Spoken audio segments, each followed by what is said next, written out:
추석을 앞둔 저녁 고사리 나물이 짜다는 이유로 시어머니 말수는 분노를 참지 못했습니다. 말수는 현관에 슬리퍼를 집어들고 정희에게 다가와 그녀의 뺨을 향해 세차게 내리쳤습니다. 짝! 정희의 뺨에서 타는 듯한 통증이 느껴졌고 순간 세상이 멈춘 것 같았습니다. 안방에서 6살 손녀 은지가 울음을 터뜨렸고 남편 철수는 고개만 숙인 채 아무 말도 하지 못했습니다. 정희는 그 순간 깨달았습니다. 이제 이 집안의 희생양은 끝이다. 오늘 사연 시작하기 전에 무료 버튼인 구독과 좋아요를 꼭 눌러주세요. 그러면 여러분들께 좋은 일이 생길 거예요. 전라남도 깊숙한 곳 오래된 한옥집이 자리하고 있었습니다. 기와지붕 아래로 세월의 흔적이 그대로 남아있는 이 집은 겉으로 보기에는 평화로워 보였죠. 마당 한쪽에는 정성스레 가꾼 텃밭이 있었고 장독대 위로는 따스한 햇살이 내리쬐고 있었습니다. 대문 앞에는 오래된 감나무가 서 있었고 가을이 되면 주황빛 감들이 주렁주렁 열렸습니다. 이 집은 3대가 함께 살아온 유서 깊은 곳이었죠. 이 집의 며느리 윤정이는 올해 52였습니다. 30해를 이 집안에서 살아온 정희의 손은 거칠었고 얼굴에는 피로가 가득했습니다. 새벽같이 일어나 시어머니 김말순의 아침상을 차리고 남편 박철수의 출근 준비를 챙기는 것이 그녀의 일장이었죠. 정희는 늘 조용했습니다. 말수가 적었고 웃음도 드물었습니다. 그저 묵묵히 자신에게 주어진 일들을 해낼 뿐이었죠. 아침 6시면 어김없이 일어나 부엌으로 향했고 밤 11시가 되어서야 자신의 방으로 돌아갔습니다. 남편 철수는 올해 58부로 곧 퇴직을 앞둔 공무원이었습니다. 그는 성실한 사람이었지만 집안일에는 무관심했습니다. 퇴근하면 거실에 앉아 신문을 보거나 텔레비전을 켜놓고 멍하니 시간을 보냈죠. 아내가 무엇을 하든 무슨 생각을 하든 관심이 없었습니다. 그저 어머니 말순이 편안하게 지내는 것만이 중요했죠. 철수는 평생 어머니의 말에 순종하며 살아왔습니다. 어머니가 정한 대로 대학을 갔고 어머니가 정한 직업을 가졌으며 어머니가 정한 여자와 결혼했습니다. 정희는 그렇게 선택된 며느리였죠. 시어머니 김말수는 78배 나이에도 기운이 넘쳤습니다. 목소리는 크고 단호했으며 집안의 모든 것을 자신이 결정해야 한다고 믿었습니다. 말수는 며느리에게 늘 엄격했습니다. 밥상을 차리는 방식부터 빨래를 개는 순서까지 모든 것에 간섭했죠. 정희가 조금이라도 자신의 뜻과 다르게 행동하면 말수는 날카로운 목소리로 꾸짖었습니다. 말수는 젊은 시절부터 강인한 성격이었습니다. 남편이 일찍 세상을 떠난 후 혼자 힘으로 집안을 일으켜 세웠다고 믿었죠. 그래서 집안의 모든 권력은 자신에게 있다고 생각했습니다. 어느 날 저녁 정희는 부엌에서 저녁 준비를 하고 있었습니다. 김치찌개를 끓이고 생선을 구우며 나물을 무치는 손길은 익숙했지만 지쳐 있었죠. 땀이 이마를 타고 흘러내렸습니다. 가스레인지 앞에서 국물을 저으며 정희는 잠시 멍하니 창밖을 바라보았습니다. 저 멀리 산 너머로 해가 지고 있었습니다. 붉은 노을이 하늘을 물들이고 있었죠. 그 풍경은 아름다웠지만 정희의 마음은 공허했습니다. 그때 거실에서 말순의 목소리가 들려왔습니다. 며느리, 밥은 언제 차리는 거야? 벌써 6시가 넘었잖아. 정희는 재빨리 손을 씻고 밥상을 들고 나갔습니다. 말순은 상을 내려다보더니 인상을 찌푸렸습니다. 이게 뭐야? 김치찌개가 이렇게 싱거우면 어떡해. 내가 몇 번을 말했어. 국물은 진하게 해야 한다고. 정희는 고개를 숙였습니다. 죄송합니다, 어머니. 다시 간을 맞춰볼게요. 다시 맞춰? 지금 당장 먹어야 하는데 무슨 소리야. 이런 식으로 밥을 차리면 남편이 밖에서 뭘 먹고 다닐지 뻔하지. 철수는 아무 말 없이 숟가락을 들었습니다. 정희는 다시 부엌으로 들어가 김치찌개에 소금을 더 넣었죠. 손이 떨렸습니다. 30해 동안 이런 일이 반복되었지만 익숙해지지 않았습니다. 오히려 시간이 지날수록 더 힘들어졌습니다. 처음에는 참을 수 있었습니다. 젊었고 희망도 있었죠. 하지만 이제는 달랐습니다. 쉰을 넘긴 나이에 언제까지 이렇게 살아야 하는지 막막했습니다. 정희는 다시 밥상을 들고 나갔습니다. 말수는 국을 한 술 떠먹고는 여전히 불만스러운 표정을 지었습니다. 그래, 이제야 좀 낫네. 처음부터 이렇게 하지 그랬어. 정희는 대답하지 않고 자리에 앉았습니다. 철수는 밥을 먹으며 신문을 펼쳐보았습니다. 식사 시간 내내 대화는 없었습니다. 오직 숟가락 부딪히는 소리와 말순의 작은 한숨 소리만 들렸죠.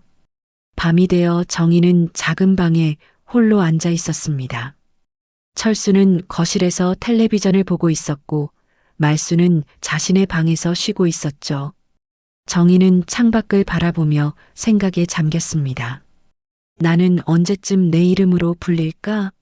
늘 며느리일 뿐이었어. 그녀는 이 집에 시집 온 이후로 단 한 번도 자신의 이름으로 불린 적이 없었습니다. 늘 며느리였고 철수의 아내였으며 손녀의 할머니였죠. 윤정이라는 이름은 어디론가 사라져버린 것 같았습니다. 22의 나이에 이 집으로 시집왔을 때 정희는 행복할 거라 믿었습니다. 철수는 착해 보였고 시댁도 그럭저럭 괜찮아 보였죠. 하지만 결혼 후 모든 것이 달라졌습니다. 정희는 서랍을 열어 낡은 사진 한 장을 꺼냈습니다. 젊은 시절 친정에서 찍은 사진이었죠. 그때의 정희는 밝게 웃고 있었습니다. 꿈도 많았고 하고 싶은 일도 많았습니다.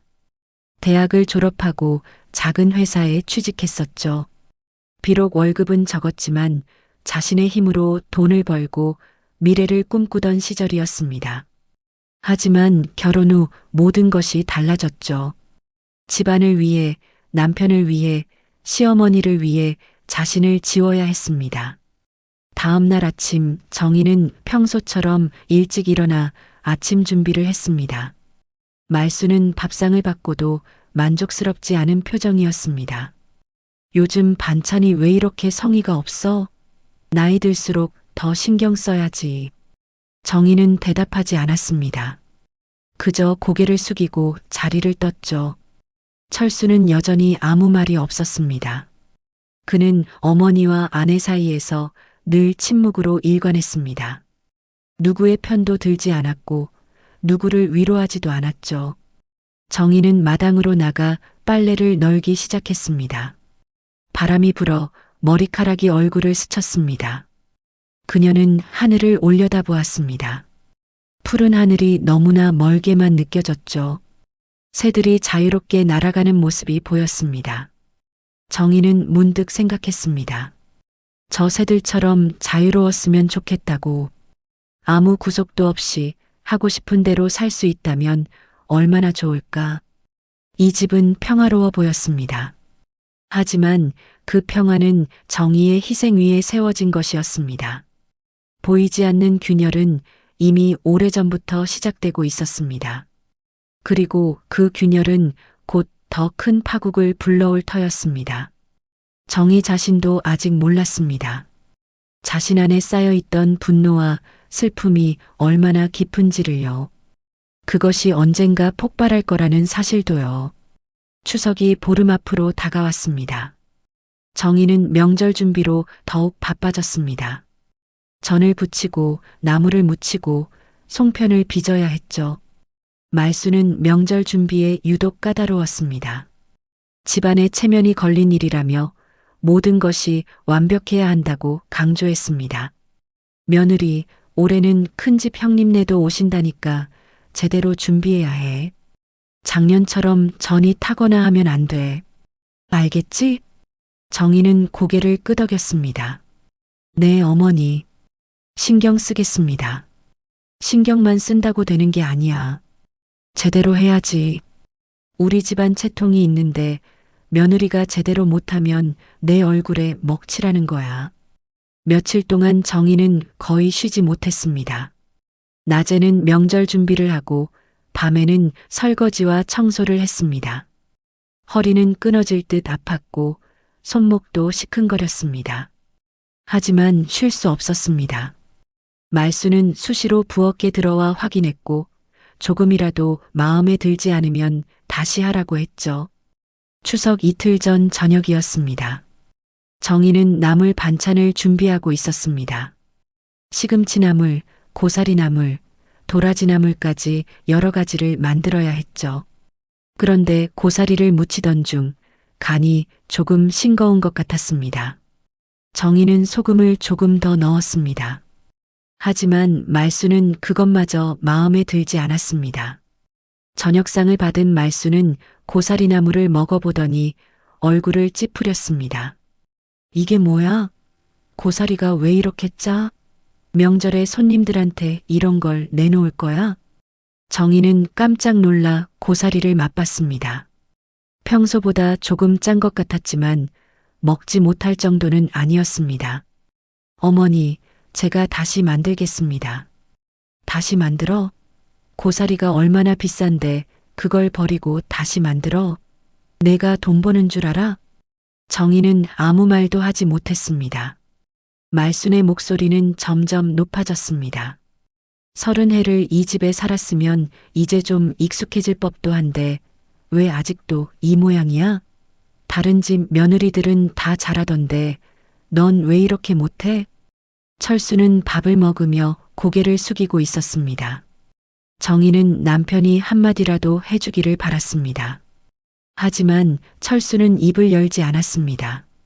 그저 어머니의 말에 조용히 고개만 끄덕일 뿐이었죠.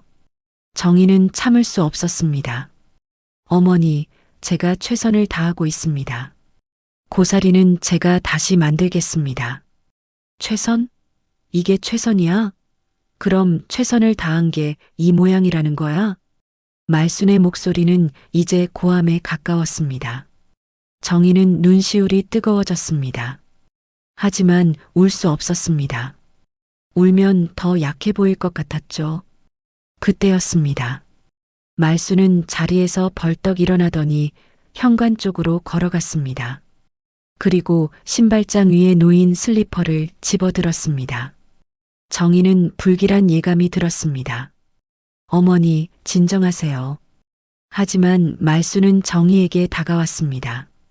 그리고 슬리퍼를 높이 들더니 정희의 뺨을 향해 세차게 내리쳤습니다. 짝! 정희의 뺨에서 타는 듯한 통증이 느껴졌습니다. 순간 세상이 멈춘 것 같았습니다. 정희는 뺨을 감싸 쥐고 그 자리에 얼어붙었습니다. 말수는 숨을 몰아쉬며 정희를 노려보았습니다. 내가 감히 나한테 대드는 거야? 며느리 주제에? 바로 그때 안방에서 손녀 은지가 울음을 터뜨렸습니다. 6살 은지는 방문을 열고 나와 할머니와 할머니 사이에서 벌어진 일을 보고 있었습니다. 아이는 겁에 질려 울기 시작했죠. 할머니가 할머니를 때렸어. 할머니. 은지의 울음소리가 집안을 가득 채웠습니다. 철수는 그제야 자리에서 일어났습니다. 하지만 그는 아내에게 다가가지 않았습니다. 대신 어머니를 향해 조심스럽게 말했습니다. 어머니, 진정하세요. 아이가 놀랐잖아요. 아이가 놀란 게 문제야? 내 아내가 나한테 대드는 게 문제지. 정희는 뺨을 감싼 채 손녀를 바라봤습니다. 은지의 눈에는 두려움이 가득했습니다. 정희는 그 순간 깨달았습니다. 자신이 이렇게 살아서는 안 된다는 것을요. 손녀가 보는 앞에서 할머니에게 맞는 할머니의 모습, 그것이 은지에게 어떤 영향을 미칠지 생각하니 가슴이 먹먹했습니다. 정희는 천천히 자리에서 일어났습니다. 뺨은 여전히 화끈거렸고 눈물이 흘러내렸습니다. 하지만 정희는 더 이상 참지 않기로 했습니다. 어머니, 저는 30년 동안 이 집을 위해 살았습니다. 하지만 이제는 더 이상 못하겠습니다. 말수는 황당하다는 표정을 지었습니다. 지금 뭐라고 한 거야? 저도 사람입니다. 이렇게 사는 건 잘못된 겁니다. 정희는 방으로 들어가 작은 가방을 꺼냈습니다. 그리고 옷까지 몇 벌을 챙겼습니다. 철수는 당황해서 정희를 붙잡으려 했습니다. 정희야, 진정해. 어머니도 화가 나서 그러신 거야. 정희는 남편의 손을 뿌리쳤습니다.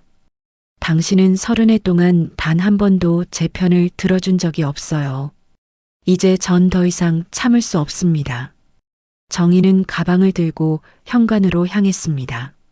말수는 비웃듯 말했습니다. 나가봐. 내가 어디 가서 살 수 있나 보자. 이 나이에 갈 곳이나 있어? 정희는 대답하지 않았습니다.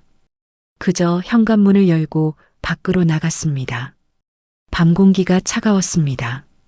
정희는 뒤도 돌아보지 않고 대문을 나섰습니다. 손에 든 가방은 가벼웠지만 마음은 무거웠습니다. 하지만 정희는 알고 있었습니다. 이제 이 집안의 희생양은 끝이라는 것을요. 더 이상 며느리로만 살지 않겠다는 결심이 확고했습니다. 어둠 속을 걸으며 정희는 처음으로 자유를 느꼈습니다. 비록 앞길이 막막했지만 적어도 자신의 선택이었습니다. 정희는 밤길을 걸었습니다.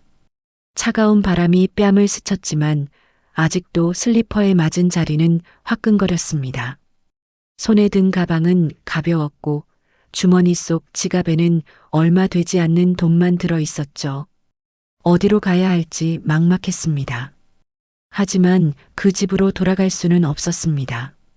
1시간쯤 걸었을까요?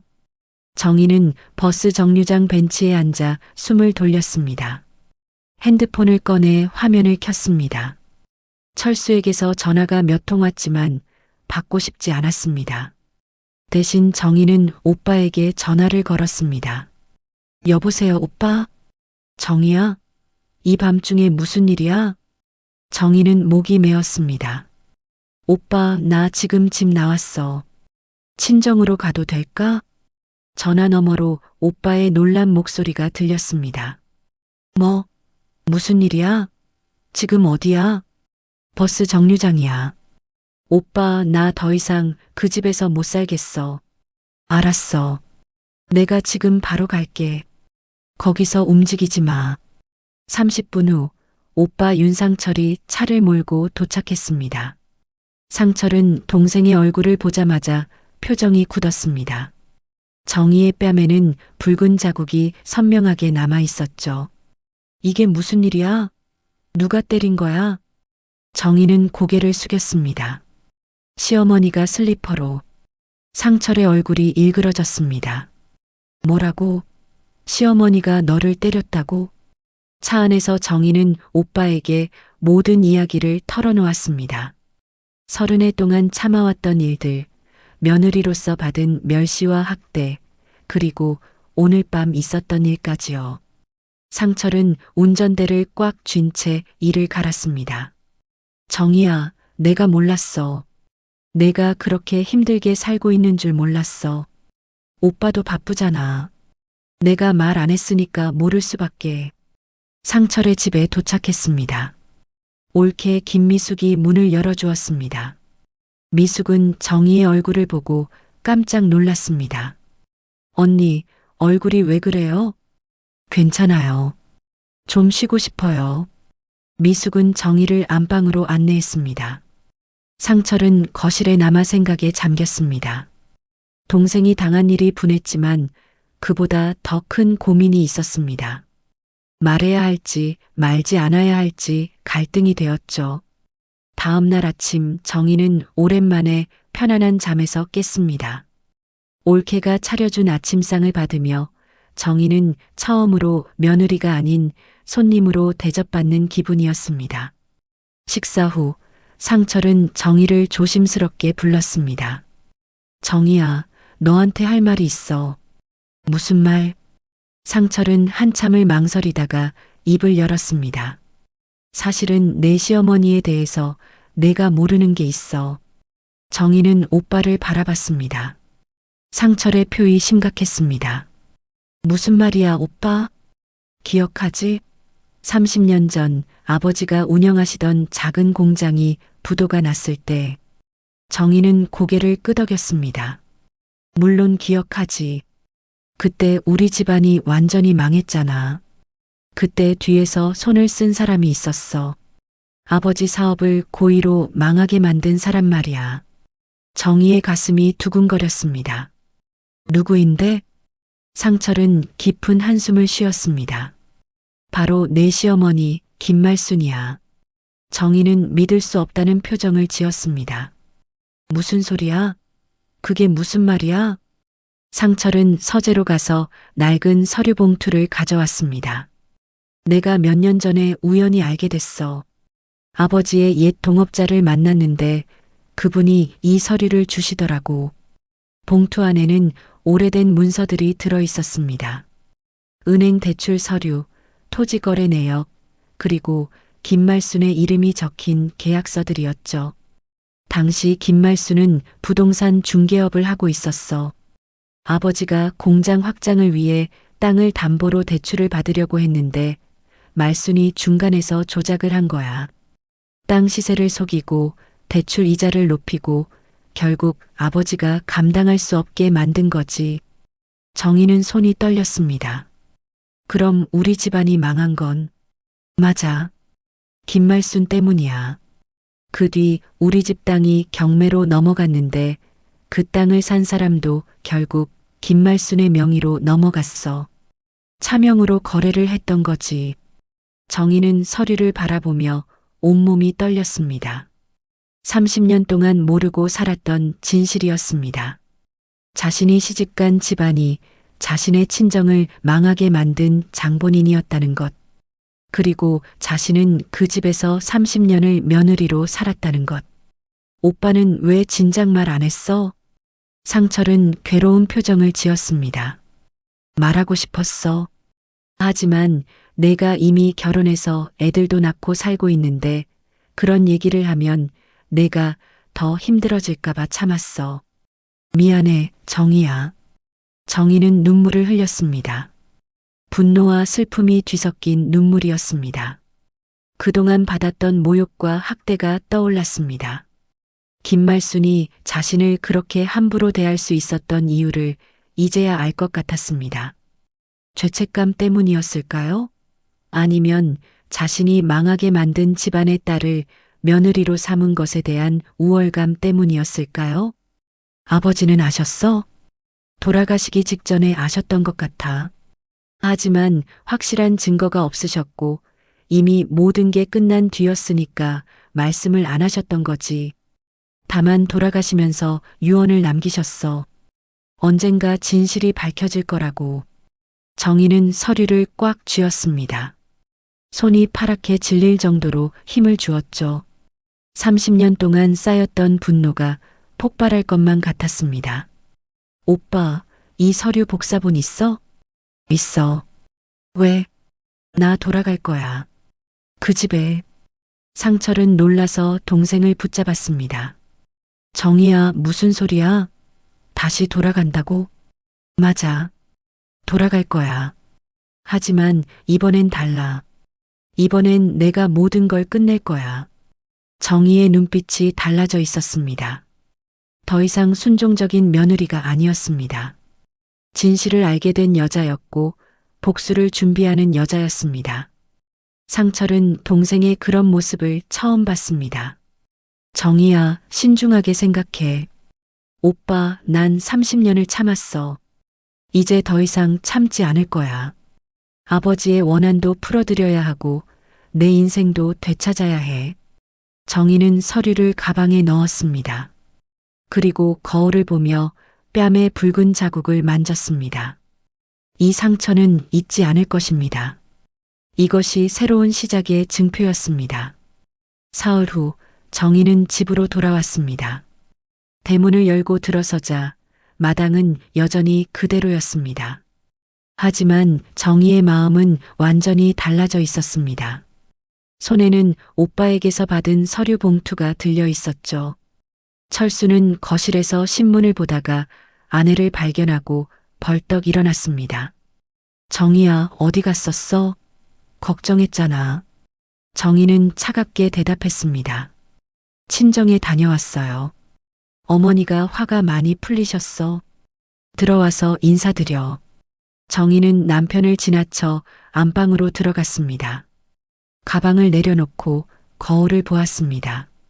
뺨의 자국은 많이 옅어졌지만 아직 흔적이 남아 있었습니다. 정희는 깊은 숨을 들이마셨습니다. 이제 시작이었습니다. 저녁 무렵 정희는 말순에게 말했습니다. 어머니, 집안 식구들을 모두 모으고 싶습니다. 중요한 이야기가 있습니다. 말순은 의아한 표정을 지었습니다. 무슨 이야기? 모두 모이시면 말씀드리겠습니다. 큰아버님과 작은아버님, 그리고 형님들도 모두 오셔야 합니다. 말순은 며느리의 단호한 태도에 당황했지만 고개를 끄덕였습니다. 알았어. 내일 저녁에 다들 오라고 할게. 다음 날 저녁 집안 식구들이 모두 모였습니다. 큰형 박철호와 그의 아내, 둘째 형 박철민과 그의 아내, 그리고 막내 철수까지. 거실은 사람들로 가득 찼습니다. 말순은 상 가운데 앉아 위험 있는 표정을 지었습니다. 그래, 며느리가 무슨 중요한 이야기가 있다고 하던데 어서 말해봐. 정희는 천천히 일어섰습니다. 모든 시선이 정희에게 쏠렸습니다. 정희는 가슴이 두근거렸지만 목소리를 가다듬었습니다. 저는 오늘 여러분께 진실을 말씀드리려고 합니다. 30년 동안 숨겨져 있던 진실을요. 큰형 철호가 비웃듯 말했습니다. 무슨 진실? 며느리 주제에 무슨 진실을 안다고? 정희는 철호를 똑바로 바라봤습니다. 큰형님, 저는 30년 동안 이 집의 며느리로 살았습니다. 하지만 이제 제가 알아야 할 것을 알게 되었습니다. 말순이 불안한 표정으로 끼어들었습니다. 무슨 소리야? 대체 무슨 얘기를 하려는 거야? 정희는 가방에서 서류 봉투를 꺼냈습니다. 이것이 바로 진실입니다. 봉투에서 서류들을 꺼내 테이블 위에 펼쳤습니다. 오래된 계약서, 토지 거래 내역, 은행 대출 서류들이 나왔습니다. 식구들은 서류를 내려다보았습니다. 이게 뭐야? 큰형이 물었습니다. 이것은 30년 전 제 친정 아버지가 운영하시던 공장이 부도났을 때의 서류입니다. 그리고 여기 이 이름을 보세요. 정희는 김말순의 이름이 적힌 부분을 가리켰습니다. 식구들의 눈이 커졌습니다. 어머니께서 제 친정 아버지의 사업을 고의로 망하게 만드셨습니다. 땅 시세를 속이고 대출 이자를 조작해서 결국 우리 집안을 완전히 무너뜨리셨죠. 순간 거실이 얼어붙었습니다. 말순은 창백한 얼굴로 서류를 바라봤습니다. 큰형이 벌떡 일어났습니다. 이게 무슨 헛소리야. 며느리가 감히 어머니를 모함해? 모함이 아닙니다. 여기 모든 증거가 있습니다. 은행 거래 내역, 토지 등기부등본, 계약서까지요. 둘째 형 철민이 서류를 집어들었습니다. 그는 찬찬히 내용을 읽어 내려갔습니다. 그의 얼굴이 점점 굳어갔습니다. 형, 이거 진짜인 것 같은데. 큰형이 소리쳤습니다. 무슨 소리야? 어머니가 그런 분이 아니야. 말순은 떨리는 목소리로 말했습니다. 정희야, 그건 오해야. 내가 그런 적 없어. 정희는 고개를 저었습니다. 오해가 아닙니다, 어머니. 여기 모든 서류에 어머니 이름이 나와 있습니다. 차명 거래로 우리 집 땅을 가로챘고 그 땅으로 이 집을 크게 일으키셨죠. 둘째 형 철민이 천천히 입을 열었습니다.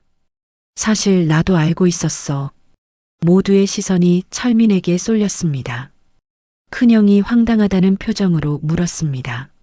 내가 뭘 안다는 거야? 철민은 깊은 한숨을 쉬었습니다. 몇 년 전에 우연히 알게 됐어. 아버지 서재를 정리하다가 오래된 일기장을 발견했거든. 거기에 모든 게 적혀 있었어. 말순의 얼굴이 더욱 창백해졌습니다. 철민은 계속 말했습니다. 아버지는 알고 계셨어. 어머니가 무슨 일을 했는지. 하지만 이미 결혼도 하고 가정을 꾸린 뒤였으니 침묵하신 거야. 그리고 그 죄책감 때문에 일찍 돌아가신 거고. 큰형이 의자를 박차고 일어났습니다. 거짓말 하지 마. 그런 일기장 같은 거 없어. 있어, 형. 내가 가지고 있어. 보여줄까? 거실은 완전히 혼란에 빠졌습니다. 큰형은 어머니를 변호하려 했고 둘째 형은 진실을 말했습니다. 형수들도 각자 남편의 편에 섰습니다. 그때 정희가 다시 입을 열었습니다. 그리고 더 충격적인 사실이 있습니다. 이 집안의 재산, 여러분이 물려받을 재산의 상당 부분이 사실은 제 친정에서 나온 겁니다. 큰형이 고함을 질렀습니다. 말도 안 돼. 우리 재산은 아버지가 평생 모으신 거야. 철민이 조용히 말했습니다. 형, 아버지 일기에 다 나와 있어. 초기 자본의 대부분이 정희 친정 땅을 팔아서 마련한 거야. 그걸로 사업을 시작하셨고 이 집도 지으신 거고 말수는 이제 더 이상 부인할 수 없었습니다. 온몸이 떨렸고 입술이 파랗게 질렸습니다. 그래, 말순의 목소리는 떨렸습니다. 맞아. 내가 그랬어. 모두가 숨을 죽였습니다. 말수는 눈물을 글썽이며 말을 이었습니다. 난 살기 위해서 그랬어. 남편이 일찍 죽고 어린 자식 셋을 키워야 했어. 돈이 필요했어. 그래서 그런 일을 저질렀어. 정희는 차갑게 말했습니다. 그래서 제 아버지를 망하게 하셨습니까? 그래서 제 가족을 거리로 내모르셨습니까? 미안해, 정말 미안해. 큰형은 믿을 수 없다는 표정으로 어머니를 바라봤습니다. 어머니, 이게 사실입니까? 말수는 고개를 숙였습니다. 대답이 없었지만 그 침묵이 모든 것을 말해주었습니다. 그때 철수가 갑자기 무릎을 꿇었습니다. 정희를 향해서였습니다. 정희야, 사실 나도 알고 있었어. 정희는 얼어붙었습니다. 뭐라고요? 결혼하기 전부터 알고 있었어. 내 친정이 우리 어머니 때문에 망했다는 것. 그리고 우리 집이 그 위에 세워졌다는 것. 정희의 얼굴에서 모든 표정이 사라졌습니다. 충격과 배신감이 동시에 밀려왔습니다. 당신이 알고 있었다고? 철수는 고개를 숙였습니다. 미안해. 어머니가 그렇게 하라고 하셨어. 내 친정 덕에 우리가 사는 거니까 내가 알면 안 된다고. 정희는 비틀거렸습니다. 세상이 무너지는 것 같았습니다. 정희는 그 자리에 주저앉았습니다. 다리에 힘이 풀렸고 숨이 막혔습니다. 30년 동안 함께 산 남편이 자신이 유일하게 의지했던 사람이 모든 것을 알고 있었다는 사실. 그것은 슬리퍼에 맞은 것보다 더 큰 충격이었습니다. 당신이 처음부터 알고 있었다고요? 철수는 고개를 들지 못했습니다. 정희야, 나도 어쩔 수 없었어. 어머니 없이는 살 수 없었어. 정희는 비웃음을 터뜨렸습니다. 어쩔 수 없었다고요? 30년 동안 나를 속인 게 어쩔 수 없었던 일이라고요? 큰형의 아내가 끼어들었습니다. 그러게 말입니다. 남편이 그런 중요한 사실을 숨기다니 이건 사기 결혼 아닙니까? 큰형이 아내를 제지했습니다. 당신은 조용히 해. 하지만 정희는 이미 모든 것을 놓아버린 상태였습니다. 맞습니다. 사기예요. 저는 30년 동안 사기를 당한 거예요. 제 친정을 망하게 한 집안에 시집와서 그 사실도 모른 채 며느리 노릇을 했던 거죠. 둘째 형 철민이 조심스럽게 말했습니다. 재수씨 씨, 진정하세요. 형님도 힘드셨을 겁니다. 정희는 철민을 쏘아봤습니다. 힘드셨다고요? 저는 어땠을까요? 매일 아침 일어나 시어머니 밥상 차리고 눈치 보고 구박받으면서 살았는데 그게 다 제 아버지를 망하게 한 사람을 위한 일이었다는 걸 이제야 알았는데 말입니다. 거실은 무거운 침묵에 잠겼습니다. 정희의 목소리에는 30년 동안 쌓인 한이 담겨 있었습니다. 철수가 다시 무릎을 꿇고 다가왔습니다. 정희야, 나를 용서해줘. 나도 괴로웠어. 내게 말하고 싶었지만 어머니가 뭐라고 하셨는데요? 말하지 말라고 하셨나요? 그래서 30년 동안 입 다물고 계셨던 거예요? 그게 아니라 어머니께서 내가 알면 집안이 무너질 거라고 하셨어. 정희는 허탈하게 웃었습니다. 집안이 무너진다고요? 이미 무너졌잖아요. 제 친정이 무너졌을 때는 상관없으셨으면서 당신네 집안은 지켜야 한다는 거예요? 말순이 떨리는 목소리로 말했습니다. 정희야, 내가 잘못했어. 하지만 이제 와서 어쩌겠니? 이미 지나간 일인데. 지나간 일이라고요? 정희는 일어섰습니다. 저한테는 아직도 현재 진행형입니다. 제 아버지는 그 일로 돌아가셨어요. 빚에 쪼들리고 가족들이 뿔뿔이 흩어지는 걸 보시다가 결국 심장마비로 돌아가셨죠. 그게 지나간 일입니까? 큰형이 화를 내며 소리쳤습니다. 그만해. 어머니가 사과하셨잖아. 며느리 주제에 어디서 어른한테 큰 소리야. 며느리 주제요? 정희는 큰형을 똑바로 바라봤습니다. 큰형님, 저는 이제 며느리가 아닙니다. 저는 피해자예요. 당신네 어머니한테 인생을 빼앗긴 피해자입니다. 큰형의 아내가 남편을 부축하며 말했습니다. 여보, 그냥 가요. 여기서 더 들을 필요 없어요. 하지만 큰형은 자리를 뜨지 않았습니다. 대신 정희를 향해 손가락질을 했습니다. 너 때문에 우리 집안이 망가지고 있어. 내가 조용히 살았으면 아무 문제 없었을 텐데. 둘째 형 철민이 형을 제지했습니다. 형, 그만하세요. 잘못한 건 우리 쪽입니다. 너마저 며느리 편을 들어? 내가 형제야, 남이야? 철민은 단호하게 말했습니다. 저는 오른쪽을 드는 겁니다. 재수 씨가 한 말이 맞아요. 우리 가족이 잘못했어요. 큰형은 믿을 수 없다는 표정으로 동생을 바라봤습니다. 너 정신이 있는 거야? 가족을 배신하는 거야? 배신이 아니라 정의입니다, 형. 우리가 먼저 재수 씨 가족을 배신했잖아요. 거실은 완전히 분열되었습니다.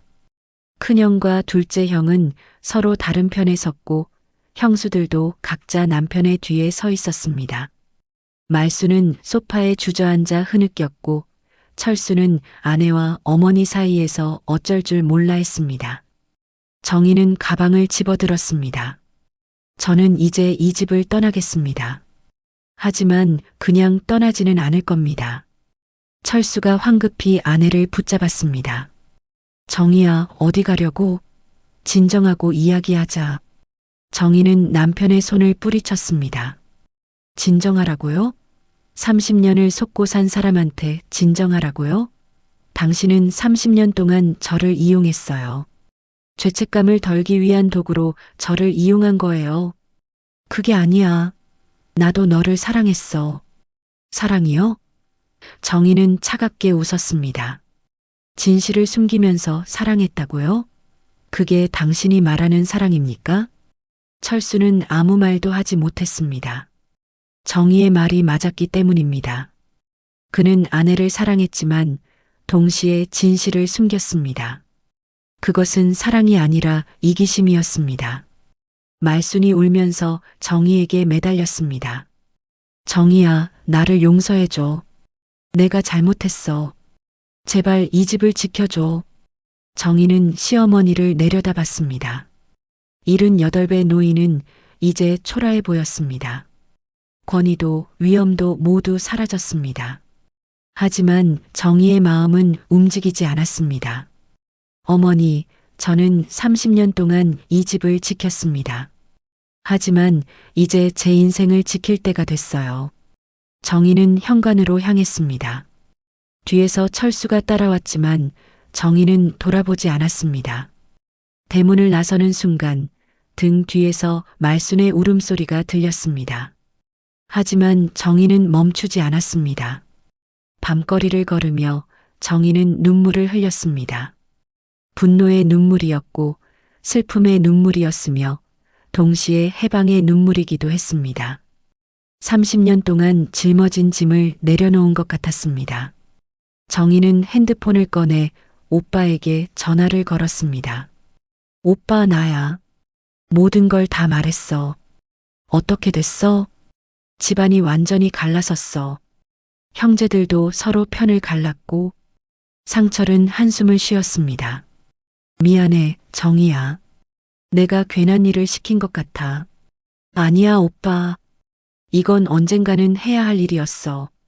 진실은 밝혀져야 하니까. 이제 어떻게 할 거야? 정희는 하늘을 올려다봤습니다. 별이 빛나고 있었습니다. 나 혼자 살아갈 준비를 할 거야. 더 이상 누구의 며느리도 누구의 아내도 아닌 그냥 윤정희로 살 거야. 전화를 끊고 정희는 계속 걸었습니다. 앞으로 가야 할 길이 멀었지만 이제 두렵지 않았습니다. 진실을 알았고 진실을 말했으니까요. 이제 남은 것은 새로운 시작뿐이었습니다. 정희는 다시 오빠 집에 머물게 되었습니다. 며칠 동안 정희는 아무것도 하지 못했습니다. 그저 방 안에 누워 천장만 바라봤죠. 30년 동안 쌓아온 모든 것이 무너졌습니다. 결혼 생활도 가족도 믿음도요. 올케 미숙은 조용히 밥상을 들여다 주었고 오빠 상철은 동생을 걱정스럽게 지켜봤습니다. 일주일이 지났을 무렵 정희는 문득 생각했습니다. 이대로 주저앉아 있을 수는 없다고요. 아버지가 돌아가시기 전 남긴 말씀이 떠올랐습니다. 정희야, 세상이 무너져도 다시 일어서야 한다. 그게 사는 거다. 정희는 침대에서 일어나 거울을 봤습니다. 초췌한 얼굴이었지만 눈빛만은 살아있었습니다. 그날 오후 정희는 오빠에게 부탁했습니다. 오빠, 시댁에 한 번만 더 가봐야겠어. 상철은 놀랐습니다. 왜? 또 무슨 일이야? 남은 짐을 챙겨야 해. 그리고 확인하고 싶은 게 있어. 혼자 가려고? 내가 같이 갈까? 아니야. 혼자 갈게. 괜찮아. 다음 날 정희는 시댁으로 향했습니다. 집은 조용했습니다. 철수는 출근했고 말수는 방에 없었죠. 정희는 조심스럽게 집 안으로 들어갔습니다. 먼저 자신의 방으로 가서 짐을 챙기기 시작했습니다. 옷가지들과 개인 물건들을 가방에 넣었습니다. 그러다 문득 말순의 방이 눈에 들어왔습니다. 정희는 잠시 망설였습니다. 하지만 확인해야 할 것이 있었습니다. 정희는 조용히 말순의 방문을 열었습니다. 방 안에는 오래된 장롱과 서랍장이 있었습니다. 정희는 서랍장을 하나씩 열어봤습니다. 옷가지들, 오래된 사진들, 그리고 낡은 상자 하나가 보였습니다. 정희는 상자를 꺼냈습니다. 열어보니 각종 문서들이 들어 있었습니다. 낡은 종이들, 영수증들, 그리고 오래된 등기부등본들이었죠. 정희는 하나씩 문서를 살펴봤습니다. 그리고 그중 한 장을 발견했을 때 온몸이 얼어붙었습니다. 그것은 30년 전 정희 친정의 땅 문서였습니다. 아버지 이름으로 된 토지 등기부등본이 그대로 남아 있었던 겁니다. 정희의 손이 떨렸습니다. 더 깊이 살펴보니 차명계좌 내역도 나왔습니다. 김말순 명의가 아닌 다른 사람 이름으로 개설된 계좌였지만 실제 사용자는 말순이었다는 메모가 붙어 있었습니다. 그 계좌로 정희 친정의 땅을 매입한 돈이 입금되었고 그 돈으로 이 집을 지었다는 내역이 고스란히 기록되어 있었습니다. 정희는 상자를 안고 주저앉았습니다. 눈물이 흘러내렸습니다. 아버지, 이게 아버지가 평생 지키려던 땅이었구나. 이게 우리 가족의 미래였는데. 정희는 어린 시절을 떠올렸습니다. 아버지는 늘 그 땅을 자랑스러워 하셨습니다. 정희야, 이 땅은 할아버지가 물려주신 거란다. 우리 가족의 보물이지. 아버지는 그 땅으로 작은 공장을 지으셨고 가족의 생계를 꾸려가셨죠. 하지만 모든 것이 하루아침에 무너졌습니다. 정희는 기억했습니다. 집이 경매로 넘어가던 날 아버지가 마당에 주저앉아 우시던 모습을요. 내가 무슨 잘못을 했길래 이런 벌을 받는 거냐. 아버지의 울음소리가 아직도 귓가에 생생했습니다. 어머니는 집 한구석에서 소리 없이 눈물을 흘리셨고 오빠는 주먹을 꽉 쥔 채 이를 갈았습니다. 그리고 얼마 후 아버지는 심장마비로 쓰러지셨습니다. 병원에 실려갔지만 이미 늦었습니다. 의사는 말했습니다. 극심한 스트레스가 원인입니다. 마음의 병이 몸의 병이 된 겁니다. 아버지는 임종 직전 정희의 손을 꼭 잡으셨습니다. 정희야, 아빠가 미안하구나. 너희들한테 아무것도 못 남겨줘서. 아빠, 그런 말씀 마세요. 괜찮아요. 아니야, 뭔가 잘못됐어. 이건 정상적인 일이 아니야. 누군가 우리를. 아버지는 끝내 그 말씀을 마치지 못하셨습니다. 하지만 이제 정희는 알았습니다. 아버지가 무슨 말을 하려 하셨는지요. 누군가가 고의로 자신들을 망하게 만들었다는 것을 아버지는 느끼고 계셨던 겁니다. 정희는 문서를 가슴에 안았습니다. 아버지, 이제야 알았어요. 아버지가 왜 그렇게 괴로워하셨는지. 이 모든 게 사고가 아니라 누군가의 계획이었다는 걸요. 그때 방문이 열렸습니다. 말순이 지팡이를 짚고 서 있었습니다. 며칠 사이에 더 늙어 보였습니다. 정희야, 내가 그걸 찾았구나. 정희는 일어섰습니다. 어머니는 왜 이걸 버리지 않으셨어요? 증거를 없앨 수도 있었는데. 말순은 한숨을 쉬었습니다. 버릴 수가 없었어. 이게 내 죄의 증거니까. 매일 밤 이 상자를 보면서 괴로워했어. 괴로워하셨다고요? 정희는 비웃었습니다. 그런데도 저를 학대하셨죠. 저한테 그렇게 못되게 구셨죠. 말순은 소파에 힘없이 앉았습니다. 그게 내 방식이었어. 내게 잘해주면 죄책감이 더 커질 것 같았어. 그래서 일부러 못되게 굴었어. 너를 내 곁에서 내보내고 싶었지만 동시에 내가 떠나면 내 죄가 더 명확해질 것 같았어. 정희는 이해할 수 없었습니다. 그게 무슨 말도 안 되는 논리예요?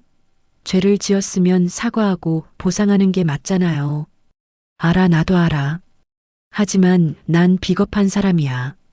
내 아버지한테 사과할 용기도 없었고 내게 진실을 말할 용기도 없었어. 정희는 문서를 가방에 넣었습니다. 이제 이 문서들은 제가 가져갈 겁니다. 법적으로 제 친정 땅을 되찾을 거예요. 말순은 고개를 끄덕였습니다. 그래, 그게 맞아. 원래 내 것이었으니까. 정희는 가방을 들고 방을 나섰습니다. 현관으로 향하는데 말순이 뒤에서 불렀습니다. 정희야. 정희는 돌아봤습니다. 나 정말 미안해. 내 아버지한테도 내게도. 내가 용서받을 수 없다는 거 알아. 하지만 그래도 미안하다는 말은 하고 싶었어. 정희는 아무 대답도 하지 않았습니다. 그저 고개를 돌리고 집을 나섰습니다. 미안하다는 말로 30년이 지워질 수는 없었습니다. 아버지의 죽음도 가족의 고통도 자신이 겪은 모욕도요. 집 밖으로 나오자 햇살이 따스했습니다. 정희는 가방을 꽉 쥐었습니다. 이제 모든 증거를 확보했습니다. 아버지의 땅을 되찾을 수 있는 증거, 그리고 진실을 세상에 알릴 수 있는 증거를요. 정희는 걸으며 생각했습니다. 이제 마지막 단계만 남았다고요. 세상에 진실을 알리고 정의를 실현할 때가 왔다고요. 정의는 변호사를 찾아갔습니다. 오빠가 소개해준 법무법인이었죠. 변호사는 정의가 가져온 문서들을 꼼꼼히 살펴봤습니다. 땅 문서, 차명계좌 내역, 거래 기록들을 하나하나 검토했습니다. 이 정도면 충분합니다. 법적으로 토지 소유권을 되찾을 수 있어요. 정의는 안도의 한숨을 쉬었습니다. 정말요? 네. 사기와 횡령이 명백하게 드러나 있습니다. 소송을 진행하시겠습니까? 정의는 잠시 망설였습니다. 법정 다툼은 오래 걸릴 것이고 또 다른 고통이 될 수도 있었습니다. 하지만 정의는 고개를 끄덕였습니다. 네, 진행하겠습니다. 하지만 그 전에 제가 먼저 할 일이 있습니다. 며칠 후 정의는 마을 회관에 공고문을 붙였습니다. 박씨 집안과 윤씨 집안 관계자 여러분, 중요한 진실을 알리고자 합니다. 다음 주 토요일 오후 2시 마을 회관에서 모임을 갖겠습니다. 소식은 빠르게 퍼졌습니다. 마을 사람들은 수군거렸고 친척들은 전화를 주고받았습니다. 토요일이 되었습니다. 마을 회관에는 사람들이 가득 모였습니다. 박씨 집안 친척들, 윤씨 집안 친척들, 그리고 궁금해하는 마을 주민들까지요. 말순도 왔고 철수도 형제들과 함께 자리했습니다. 큰형 철호는 여전히 못마땅한 표정이었고 둘째 형 철미는 복잡한 얼굴이었습니다. 정의는 단 앞에 섰습니다. 떨리는 손으로 마이크를 잡았습니다. 수십 쌍의 눈이 자신을 바라보고 있었습니다. 안녕하십니까? 저는 박철수의 아내 윤정희입니다. 회관이 조용해졌습니다. 정의는 깊은 숨을 들이마셨습니다. 오늘 여러분을 이 자리에 모신 이유는 30년 동안 숨겨져 있던 진실을 밝히기 위해서입니다. 이 진실은 두 집안과 관련된 것이며 여러분 모두가 알아야 할 내용입니다. 사람들이 웅성거렸습니다. 정의는 준비해온 서류들을 꺼냈습니다. 30년 전 제 아버지 윤재호는 작은 공장을 운영하고 계셨습니다. 그리고 대대로 물려받은 땅을 소유하고 계셨죠. 하지만 어느 날 갑자기 사업이 부도가 났고 땅은 경매로 넘어갔습니다.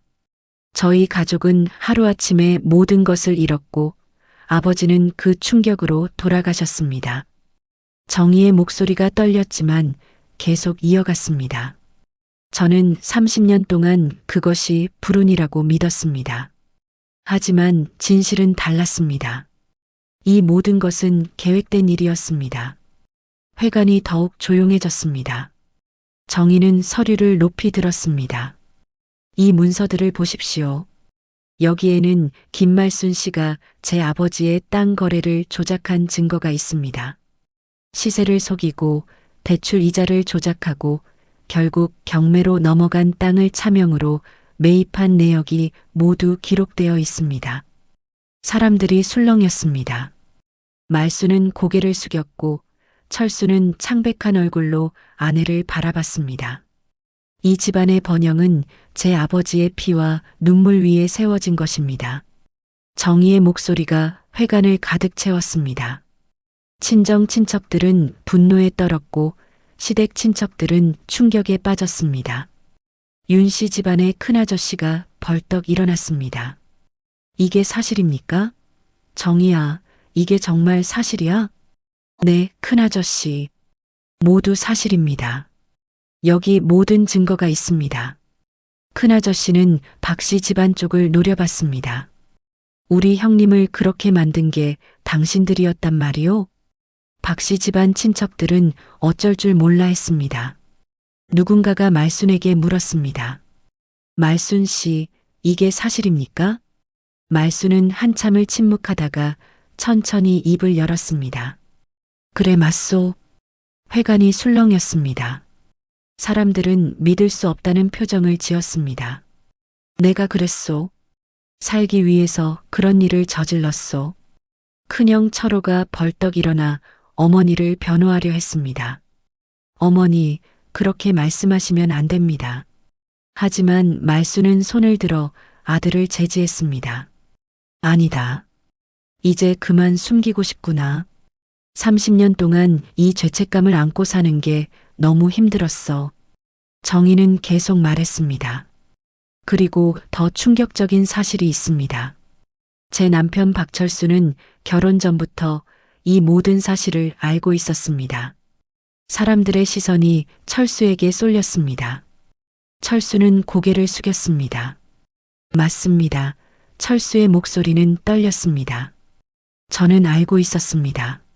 하지만 어머니가 말하지 말라고 하셨고 저는 비겁하게도 침묵했습니다. 회관은 완전히 혼란에 빠졌습니다. 윤 씨 집안 사람들은 분노했고 박 씨 집안 사람들은 당혹스러워했습니다. 둘째 형 철민이 일어섰습니다. 저도 고백하겠습니다. 저 역시 몇 년 전부터 이 사실을 알고 있었습니다. 하지만 가족을 지키기 위해 침묵했습니다. 올케한테 그리고 윤 씨 집안 분들께 진심으로 사과드립니다. 철민은 깊이 고개를 숙였습니다. 그의 아내도 함께 고개를 숙였습니다. 정희는 마지막 말을 이었습니다. 저는 법적으로 제 친정 땅을 되찾을 것입니다. 그리고 이 일의 책임을 물을 것입니다. 하지만 오늘 이 자리에 여러분을 모신 이유는 법적 문제 때문이 아닙니다. 정희는 회관을 둘러봤습니다. 진실은 밝혀져야 합니다. 거짓 위에 세워진 평화는 진정한 평화가 아닙니다. 저는 30년 동안 거짓 속에서 살았습니다. 이제 그 거짓을 끝내고 싶습니다. 윤 씨 집안 큰아저씨가 다시 일어났습니다. 정희야, 우리가 도와줄 수 있는 게 뭐가 있니? 증인이 되어주세요. 이 진실을 기억해 주세요. 그것만으로도 충분합니다. 마을 이장이 일어나 말했습니다. 오늘 이 자리에서 들은 이야기는 우리 마을 역사에 기록될 것입니다. 잘못은 바로잡아야 하고 진실은 밝혀져야 합니다. 회관을 나서는 사람들의 표정은 무거웠습니다. 어떤 이들은 정의를 격려했고 어떤 이들은 박 씨 집안을 비난했습니다. 말수는 친척들의 차가운 시선을 받으며 집으로 돌아갔습니다. 철수는 아내에게 다가가려 했지만 정희는 돌아보지 않았습니다. 정희는 회관 밖에 서서 하늘을 올려다봤습니다. 구름 사이로 햇살이 비쳤습니다. 가슴속 무거운 짐이 조금 가벼워진 것 같았습니다. 진실을 밝혔고 정의를 외쳤습니다. 이제 남은 것은 새로운 삶을 시작하는 일뿐이었습니다. 오빠 상철이 다가와 동생의 어깨를 두드렸습니다. 잘했어, 정희야. 아버지도 하늘에서 기뻐하실 거야. 정희는 고개를 끄덕였습니다. 눈시울이 뜨거워졌지만 이번에는 슬픔의 눈물이 아니었습니다. 해방의 눈물이었고 새로운 시작을 알리는 눈물이었습니다. 그로부터 석 달이 흘렀습니다. 법원은 정희의 손을 들어주었습니다. 30년 전 부당하게 빼앗긴 친정 땅이 정희 앞으로 돌아왔습니다. 김말수는 사기와 횡령 혐의로 벌금형을 받았고 집안의 재산 일부도 정희에게 배상해야 했습니다. 판결이 나던 날 법정에는 두 집안 식구들이 모두 모여 있었습니다. 말수는 휠체어에 앉아 있었습니다. 스트레스로 건강이 급격히 나빠진 탓이었죠. 철수는 어머니 옆에 서서 고개를 숙이고 있었고 큰형 철호는 분한 표정이었습니다. 반면 둘째 형 철민은 담담한 얼굴이었습니다. 판사가 판결문을 낭독했습니다. 피고 김말수는 원고 윤정희의 친정 재산을 부당하게 취득했으며 이는 명백한 사기 행위로 인정됩니다. 따라서 토지 소유권을 원고에게 환원하고 그간의 부당이득에 대해 배상할 것을 명합니다. 정희는 눈을 감았습니다. 아버지의 얼굴이 떠올랐습니다. 아버지, 이제 땅을 되찾았어요. 늦었지만 정의는 실현되었어요. 법정을 나서며 철수가 정희를 붙잡았습니다. 정희야, 미안해. 정말 미안해. 정희는 남편을 바라봤습니다. 철수의 얼굴은 초췌했고 눈빛은 후회로 가득했습니다. 미안하다는 말로는 부족해요. 당신은 30년 동안 저를 속였어요. 알아, 내가 잘못했어. 용서해 줄 수 없다는 것도 알아. 하지만 그래도 말하고 싶었어. 미안하다고.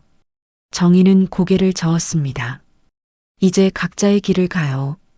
저는 더 이상 당신의 아내가 아니에요. 이혼하겠다는 거야? 네. 이미 변호사한테 서류 준비를 부탁했어요. 철수는 무너지는 표정이었습니다. 하지만 정희는 돌아서서 걸어갔습니다. 뒤돌아보지 않았습니다. 한 달 후 이혼이 성립되었습니다. 정희는 박철수의 아내가 아닌 다시 윤정희가 되었습니다. 53세 나이에 새로운 출발이었습니다. 정희는 되찾은 친정 땅 한쪽에 작은 카페를 열었습니다. 정희의 쉼터라는 이름을 붙였죠. 소박하지만 따뜻한 공간이었습니다. 오빠 상철이 인테리어를 도와주었고 올케 미숙이 메뉴를 함께 만들었습니다. 카페 문을 연 첫날 마을 사람들이 찾아왔습니다. 축하한다며 꽃다발을 들고 온 이웃들, 응원한다며 커피를 주문하는 지인들. 정희는 그들을 맞으며 웃었습니다. 30년 만에 처음으로 진심으로 웃는 것 같았습니다. 며칠 후 뜻밖의 손님이 찾아왔습니다. 둘째 형 철민과 그의 아내였습니다. 재수 씨, 축하해요. 정희는 놀랐습니다. 어떻게 오셨어요? 축하하러 왔죠. 그리고 사과하러 왔어요. 철민 부부는 정희 앞에 앉았습니다. 철민이 조심스럽게 말을 이었습니다. 재수 씨, 저희가 진작 나서지 못해서 미안해요. 형이랑 어머니 눈치를 보느라 용기를 내지 못했어요. 아니에요. 형님은 그래도 진실을 말씀해 주셨잖아요. 늦었지만 이제라도 올바른 길을 가려고 해요. 저희는 지방과 거리를 두기로 했어요. 형하고도 연을 끊었고요. 정희는 안타까운 표정을 지었습니다. 가족과 떨어지시는 건 힘드실 텐데. 철민의 아내가 고개를 저었습니다. 아니에요, 동서. 오히려 마음이 편해요. 거짓 위에 세워진 가족보다는 진실 속에서 사는 게 낫잖아요. 정희는 고개를 끄덕였습니다. 그들에게 따뜻한 커피를 내왔습니다. 세 사람은 조용히 이야기를 나눴습니다. 과거의 상처에 대해서, 그리고 앞으로의 삶에 대해서요. 시간이 더 흘렀습니다. 가을이 왔고 겨울이 왔습니다. 그리고 다시 봄이 왔습니다. 정희의 카페는 마을 사람들이 사랑하는 장소가 되었습니다. 정희는 매일 아침 일찍 일어나 카페 문을 열었습니다. 하지만 이제는 누군가를 위해서가 아니라 자신을 위해서였습니다. 어느 봄날 오후 손녀 은지가 카페를 찾아왔습니다. 이제 7살이 된 은지는 할머니를 보자 환하게 웃었습니다. 할머니. 정희는 손녀를 꼭 안아주었습니다. 은지야, 어떻게 왔어? 엄마가 데려다 줬어요. 할머니 보고 싶었어요. 은지의 어머니, 며느리도 함께 왔습니다. 며느리는 조심스럽게 인사했습니다. 어머니, 잘 지내세요? 그래, 잘 지내. 들어와. 며느리는 정희를 응원한다고 말했습니다. 남편인 철수와는 별거 중이라고 했습니다. 아이들은 어머니와 함께 지내고 있었죠. 은지는 카페 앞마당을 뛰어다녔습니다. 봄꽃이 만발한 정원에서 나비를 쫓으며 웃었습니다. 할머니, 여기는 웃는 일이 많아서 좋아요. 정희는 눈시울이 뜨거워졌습니다. 은지의 말이 가슴에 와닿았습니다. 그렇습니다. 이곳은 웃음이 있는 곳이었습니다. 거짓과 억압이 아닌 진실과 자유가 있는 곳이었죠.